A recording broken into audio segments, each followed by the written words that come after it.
Fancy seeing you guys here. How was your 2024? Mine's starting out on the right foot because very few things in this world make me more excited than a box like this. And knowing that my friends at Sam Ash have put a Gibson Murphy Labs guitar inside of this makes me even more excited. Let's go check it out.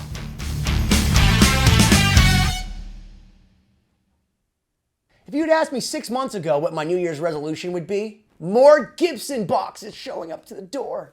And last week, Ben Ash sent me 2.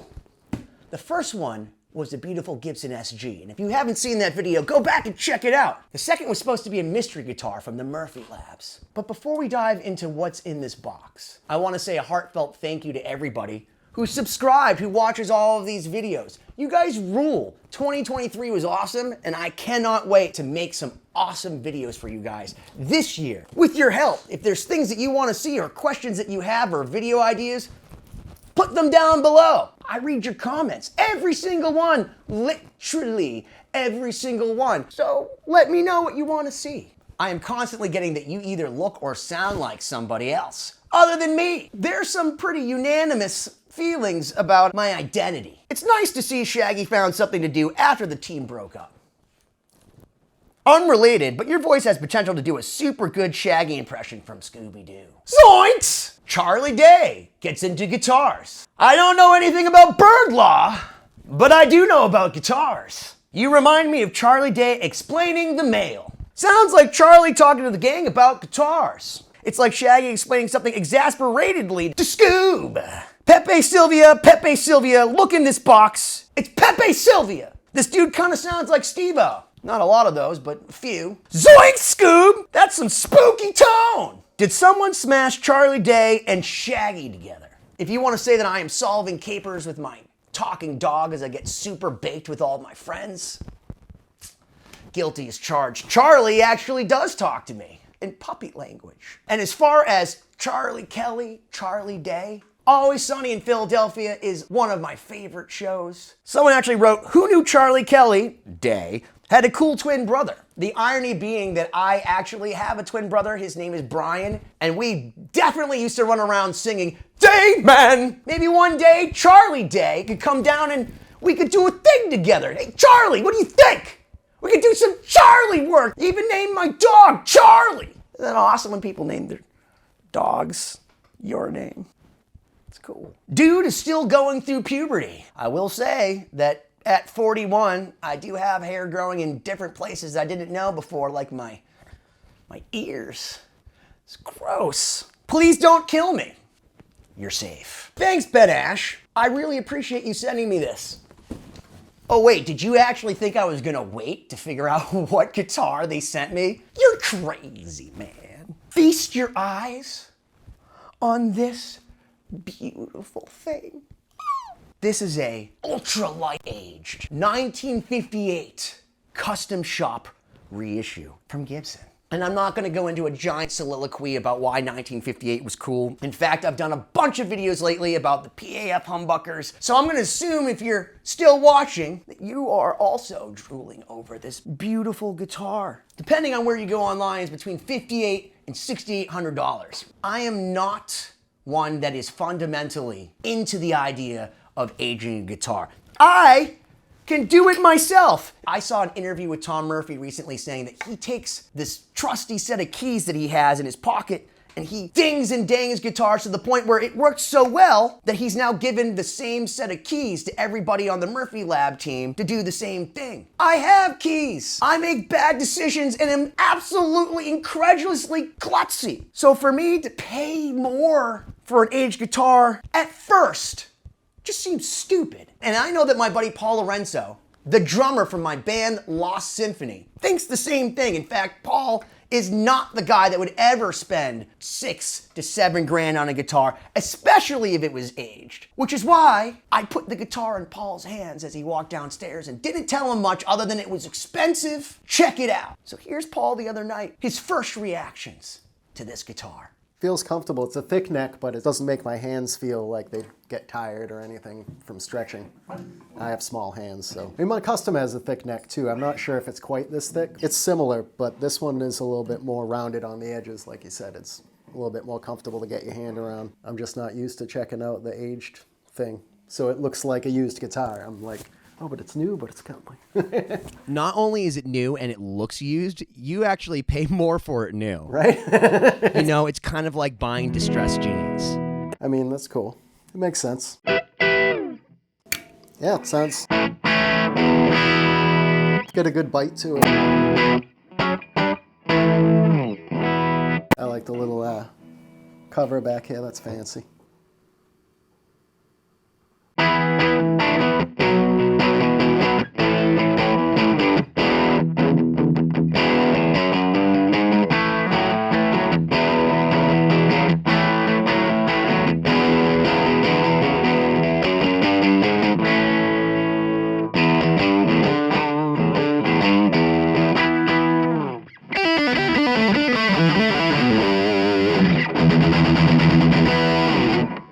What kind of pickups are these? Those are the custom buckers. Nice.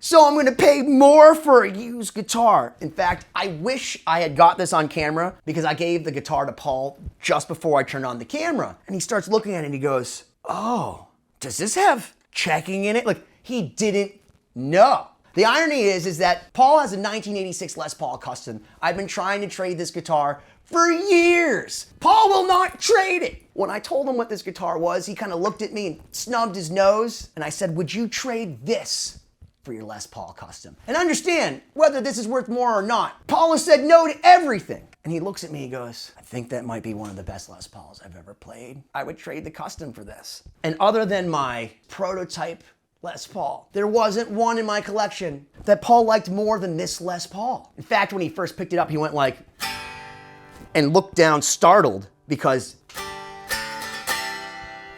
I don't know if it comes through over there like it does up here, but this thing rings like a bell. You can feel it in your hand over here. Anyone that's played through hundreds of Les Pauls know that you can just pick one up and sometimes you do the G chord test. You know in your heart, oh, this one could be it. Every single Murphy Lab guitar I played, when I went to Nashville and went down to the Gibson garage, every one of them, they all had the G chord down. These guitars don't just stop after manufacture. They go to the Murphy Lab and they play them. More time, effort, love, passion is put into this instrument. That's what you're paying for. My buddy Matt Kaler from Gibson used the words game on when it came down to rolling the edges of this fretboard because you can go over the binding. And what happens is you get a very nice feeling. Like someone's got this for 50 years. And what does that mean? It plays better. You saw Paul, he looked at me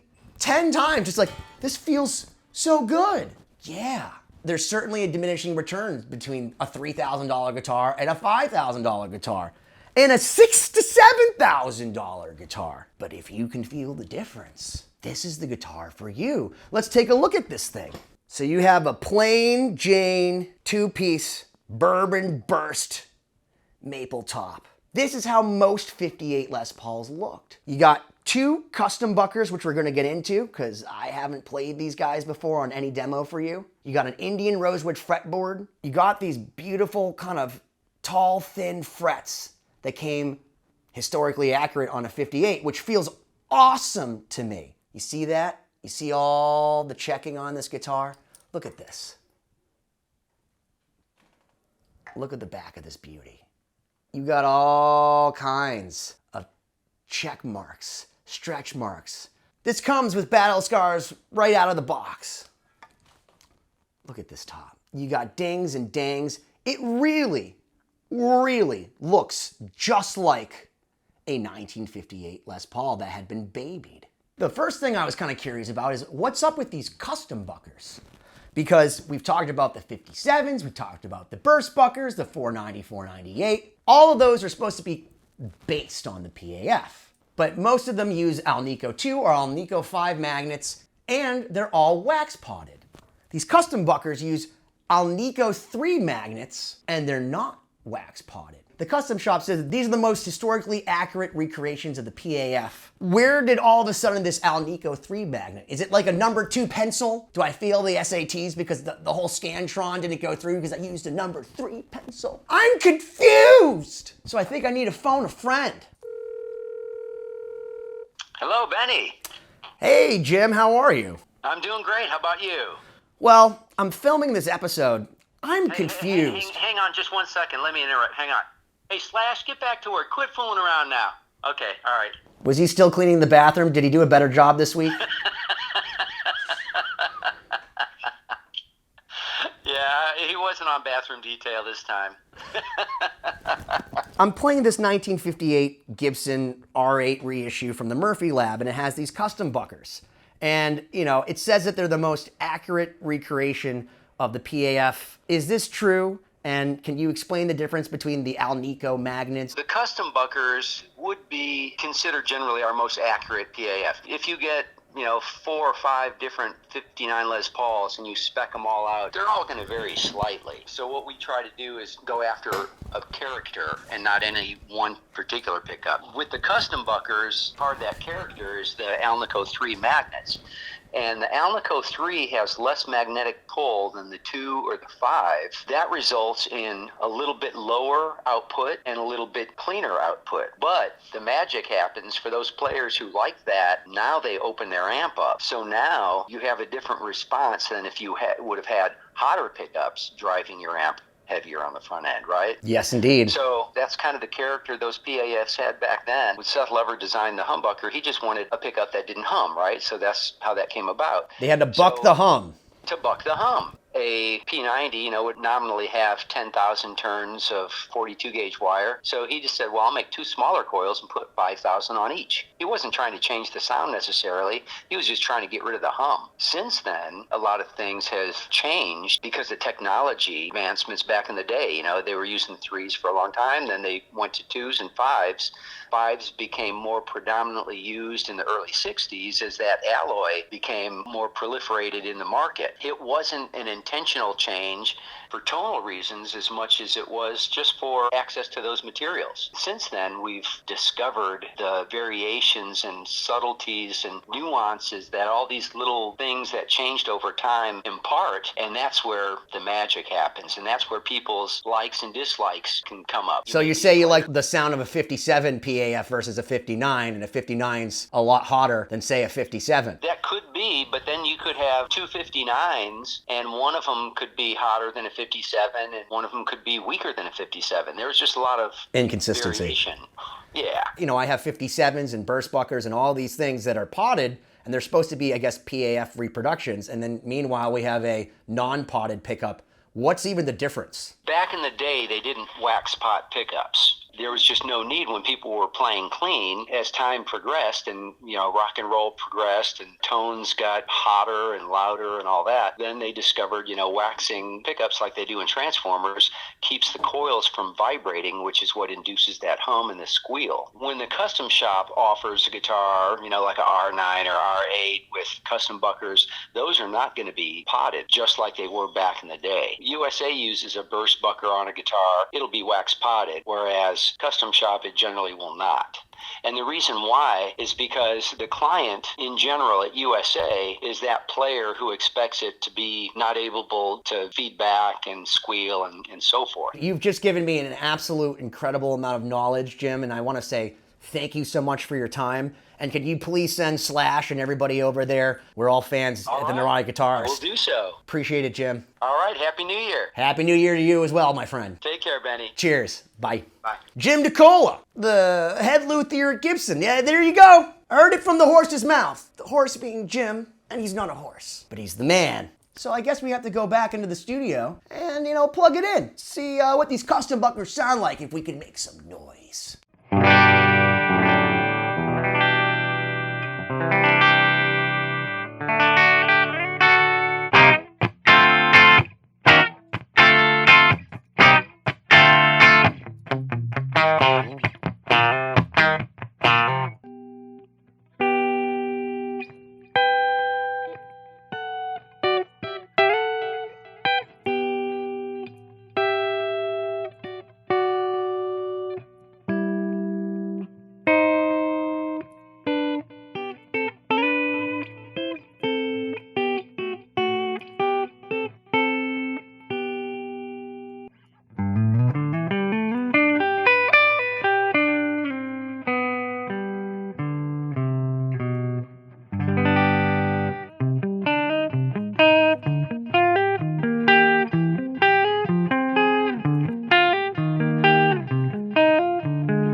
Generals gathered in their masses, just like witches at black masses. I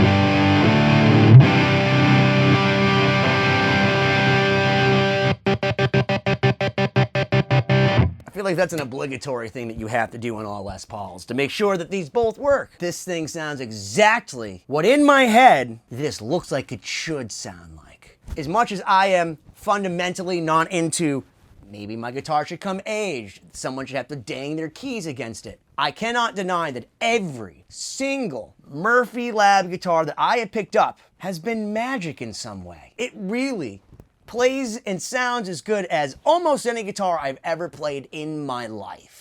So I'm sold, Gibson. Is a $6,000 to $7,000 guitar the right one for someone just starting? Definitely not. You don't try to teach someone standard on a Ferrari. And very special thanks to my buddy Jim Decola at Gibson for taking the time to talk to me and to you guys. And if you want one of these guitars, if this is your dream, please go to the link in the description. Get it from my friends at Sam Ash who are kind enough to let me use and abuse this one. All that being said, if you are a critical player and you love vintage instruments, you know the sound that you're looking for, and you want something that feels just like the real thing and actually sounds just like the real thing, the Murphy Lab is doing some absolutely incredible stuff. And where I've been a naysayer in the past, I am 100% for whatever they're doing over there, whether Tom's danging the keys against the guitar or they're throwing it down the stairs, I don't care. If it feels and plays like this, you keep doing you, boo. Why don't you smash that subscribe button already? I think I'm just gonna read some of my favorite Charlie Kelly quotes from Always Sunny in Philadelphia. I'll just regress because I made myself perfectly redundant. No, no, no, no. No, no, no, that's not gonna help, and I'll tell you why. It's not gonna unbang your mom. Just get a job. Why don't I strap on my job helmet and squeeze down to a job cannon and fire off into joblands where jobs go on jobbies?